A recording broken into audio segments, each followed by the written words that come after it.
A ver, dejemos los sables de luz en la puerta, ¿sí? Hoy vamos a hacer algo que a muchos no les va a gustar. Vamos a poner esta reliquia sagrada en la mesa de autopsias. Y la vamos a examinar con esa honestidad brutal que, créanme, solo te dan las décadas en este negocio. Es hora, de una vez por todas, de arrancar ese póster de la pared y ver las grietas que ha estado ocultando por tanto tiempo. Y que quede algo muy claro desde el principio. Aquí no nos impresionan las colecciones de naves en su cajita original impecables. No, aquí venimos a hablar de cine. O bueno, en este caso particular, del producto mejor disfrazado de cine que se ha hecho en la historia. Y aquí viene la pregunta del millón. ¿Saben? La que nadie, pero nadie, se atreve a hacer en voz alta. Llevamos 40 años en que el marketing nos ha vendido la primera opción. Pero, si uno se pone a seguir el rastro del dinero, si uno lee los memos de producción, la evidencia no solo apunta, grita la segunda opción. Así que vamos a desarmar esta máquina, pieza por pieza. Ah, claro. El mito intocable, la joya de la corona de la cultura pop, ¿no? La película que, según cuenta la leyenda, elevó una simple aventurita espacial a una tragedia shakespeariana. Por favor, es un cuento de hadas fantástico, sí, sobre todo perfecto para vender millones de camisetas. La lástima es que es en su mayor parte una completa invención. Y es que este es el cimiento de todo el mito, ¿no? La idea del genio solitario, del visionario que tenía toda la saga mapeada en su cabeza desde el día 1. Una narrativa de autoría pura. Claro, es irresistible. Pero bueno, ya. Dejemos el cuento de hadas de lado y pasemos a lo que fue la caótica, y digo caótica realidad de ese set de filmación. Porque al final del día, eso es lo que fue. Un guión improvisado. Esto no fue una sinfonía compuesta con meticulosidad, para nada. Fue más bien como una sesión de jazz, pero desesperada, con los músicos tratando de no chocar entre ellos en plena oscuridad. Toda esa supuesta genialidad de la que tanto se habla fue en realidad una serie de parches, de soluciones de emergencia. Y aquí está el dato que lo dinamita todo. El primer borrador del guión, escrito nada menos que por la legendaria Lee Brackett, la reina de la ópera espacial, por si no lo sabían, presentaba al padre de Luke, ¿saben cómo? Como otro fantasma de la fuerza. Así es, el famoso «Yo soy tu padre» no fue una revelación planeada ni genial. Fue un giro de último minuto sacado del manual de la telenovela más barata que se puedan imaginar, solo para inyectar un conflicto que simple y sencillamente no sabían cómo resolver. Miren, seamos claros. Lucas es un visionario para crear mundos, eso nadie se lo va a negar. Pero para escribir diálogos, bueno, digamos que no es su fuerte. Y ahí es donde entra Lawrence Kasdan. Él fue el script doctor, el especialista de urgencias que trajeron para salvar al paciente. Fue él quien convirtió estas líneas acartonadas en las frases icónicas que hoy todo el mundo repite. Al final, el verdadero golpe de genio de Lucas fue contratar a alguien que de hecho sí sabía escribir. Y es aquí donde empezamos a ver el panorama completo. Miren, la película no nació en un vacío. No. Surgió en una década, los 70s, de ciencia ficción que era áspera, era sucia, era para adultos. Y por el Imperio, conscientemente decidió ignorar todo eso para tomar un camino, digamos, mucho más rentable. Para entender el Imperio, hay que entender un poco de historia del cine. Vámonos a los años 50. La televisión amenazaba con dejar las salas de cine vacías. ¿Y cómo respondió Hollywood? Con espectáculo puro, widescreen, pantallas gigantescas, sonido que te retumbaba en el pecho. Lucas, que es un estudioso del viejo Hollywood, aplicó exactamente esa misma lógica comercial. La prioridad era el impacto visual, por encima de cualquier cosita que oliera a realismo o profundidad. Y si quieren una prueba irrefutable, aquí la tienen. Solo un año antes, Alien, con un presupuesto que era casi 3 veces menor, nos dio horror claustrofóbico, nos dio grasa de motor, nos dio camioneros espaciales que se quejaban de su paga. Eso era ciencia ficción tangible, que podías casi oler. ¿Y el Imperio? Con su presupuesto infladísimo nos dio un desfile de modas galáctico, un cuento de hadas impecable, pulcro, diseñado para no ofender absolutamente a nadie.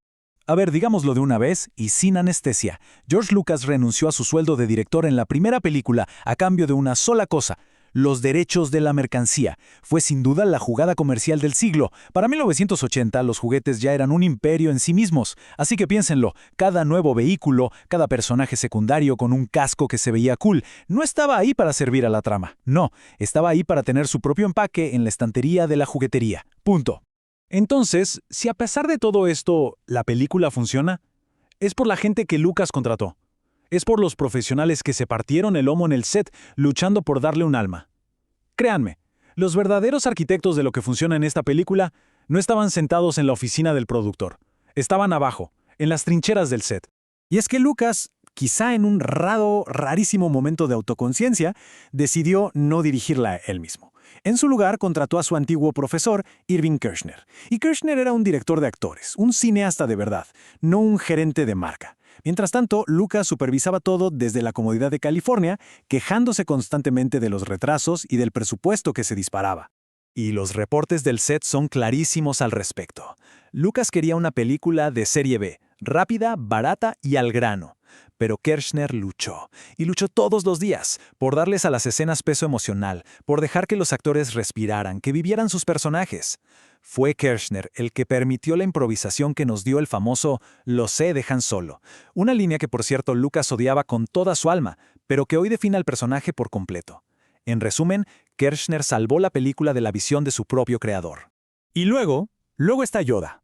Seamos honestos, esa marioneta de hule funciona por una y solo una razón: Frank Oz. Él no solo le dio movimiento, le dio un alma. De hecho, para que se hagan una idea, Lucas desconfiaba tanto que quería que otro actor grabara la voz de Yoda. ¡Otro actor! Hasta que Oz le demostró en el set que él era Yoda. Sin el genio de ese titiritero, el personaje habría sido sin más un chiste. Y hoy, ¿qué vemos? Un 94%. Miren ese número.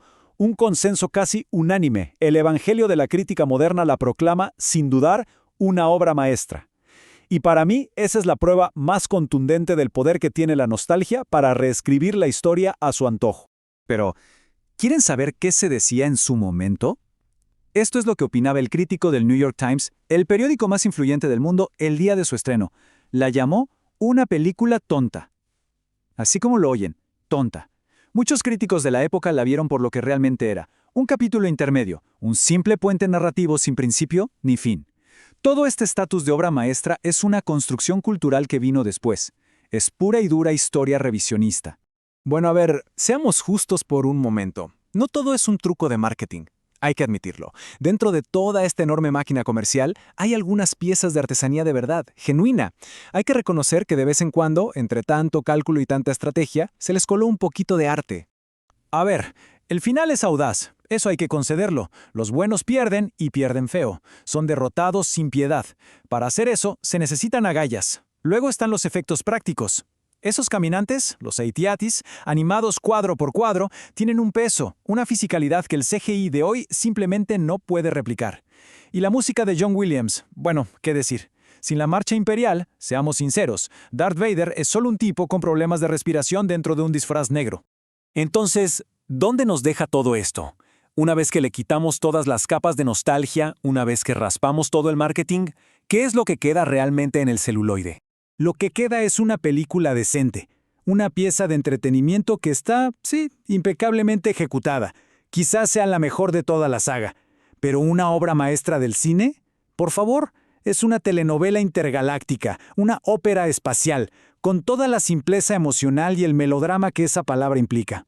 Y este es el resumen final, la conclusión. La película es un monumento al artesano de Hollywood. Un director brillante, un guionista que vino al rescate, un equipo de efectos visuales legendario. Todos ellos tomaron lo que era en esencia un catálogo de productos y a base de puro talento y oficio, lo convirtieron en algo que tenía corazón. Pero no nos confundamos, una ejecución experta no es lo mismo que una visión artística profunda. Entonces, ¿qué hacemos? ¿Bajamos a nuestros héroes de sus pedestales y simplemente disfrutamos del viaje por lo que es? Quizá esa es la verdadera lección. Miren, no hay nada de malo en que a uno le encante esta película, pero entender cómo se hizo, entender las batallas en el set, los intereses comerciales detrás, eso nos libera. Nos permite apreciarla por lo que es en realidad, un producto comercial casi perfecto, y sí, también un pequeño milagro de la artesanía del cine. Nada más, y ciertamente nada menos.